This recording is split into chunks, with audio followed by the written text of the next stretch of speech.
वो शहीद हो गई। प्रधानमंत्री रहते हुए उनके सीने में 36 गोलियां लगी।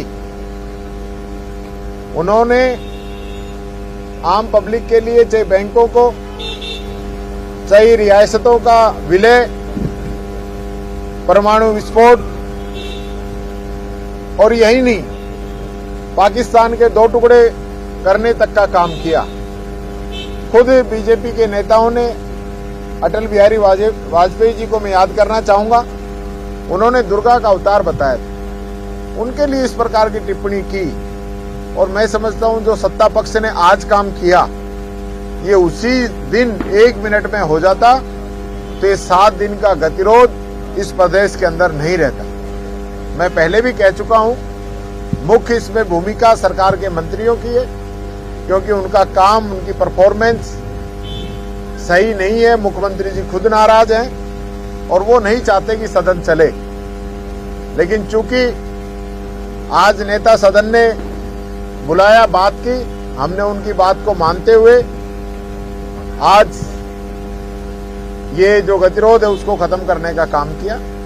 और मैंने उनसे आग्रह भी किया है, भविष्य में इस प्रकार के गतिरोध पैदा नहीं हो तो अपने मंत्री या उनके साथी हैं उनको जरूर इस चीज की ताकीद करें कि सत्ता की जिम्मेदारी है सदन को चलाने की। इस प्रकार से राजस्थान की जनता के लिए आज आप कह रहे हो कि हम राजस्थान की जनता का खून पसीने के पैसे से सदन चल रहा है, ये बात तो हम 7 दिन से कह रहे हैं जो आप आज कह रहे हो। उससे पहले आपको ये बात सोचनी चाहिए थी और इस सदन का गतिरोध खत्म करना चाहिए था। जिम्मेदारी तो आखिर सदन के नेता की और अध्यक्ष जी की है, पर फिर भी जो हुआ ठीक हुआ, गतिरोध समाप्त हुआ, सदन चलेगा, राजस्थान की जनता की बात सदन के अंदर आएगी। ये बात मैं कहना चाहता हूं। सहमति कैसे बनी? सहमति आप लोगों के सामने ही है।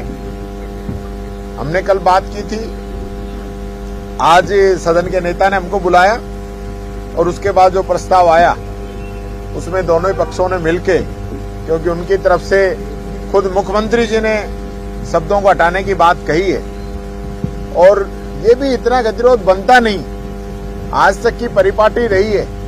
अगर सदन का नेता आके कह देता है तो उसके बाद माफी जैसा कोई शब्द या कोई खेद या किसी प्रकार का कोई ईगो बचता नहीं। सदन का नेता कह देता है कि भाई ये गतिरोध खत्म करे, आगे शुरू करे, तो शुरू हो जाता है। लेकिन काफी समय लगा उस चीज में, लेकिन जो हुआ हो गया। जो 7 दिन का समय लेगा उसके लिए जिम्मेदार किसको मानते हैं? देखिए, जिम्मेदार मैं सत्ता पक्ष को ही मानता हूं। जो काम इन लोगों ने आज किया वो 7 दिन पहले भी कर सकते थे।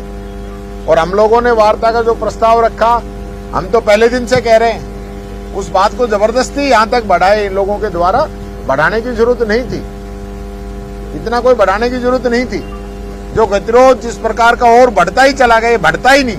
1 मिनट का काम था, टिप्पणी को डिलीट कर देते तो आज यहां तक नहीं होते। बजट जो है, इस पे पूरी चर्चा हुई है।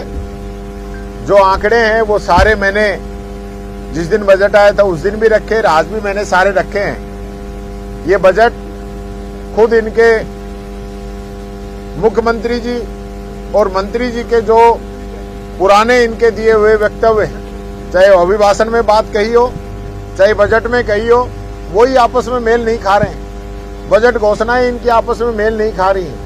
मैं फिर कहना चाहूंगा, पहला बजट आया, आपने कहा 1 लाख नौकरी। दूसरा बजट आपका आ गया, उसमें कहा 4 लाख नौकरी। और अब ये तीसरा जो अब की बार आया तो इसमें कह दिया कि 1.25 लाख नौकरी। और आज कह रहे हैं कि हमने 59,000 दे दी। तो मैंने आज फिर पूछा है, ये जो 59,000 का आंकड़ा है इसको सार्वजनिक करें। इनकी विज्ञप्ति कब निकली थी, इनकी परीक्षाएं कब हुई थी, इनके इंटरव्यू कब हुए और कब इनको नियुक्ति मिली, ये बात मैं कहना चाहूंगा। जिस प्रकार से घुमा फिरा के ये बजट पेश किया गया और राजस्थान की जनता पे, हर व्यक्ति पे लगभग 1 लाख का कर्जा इन्होंने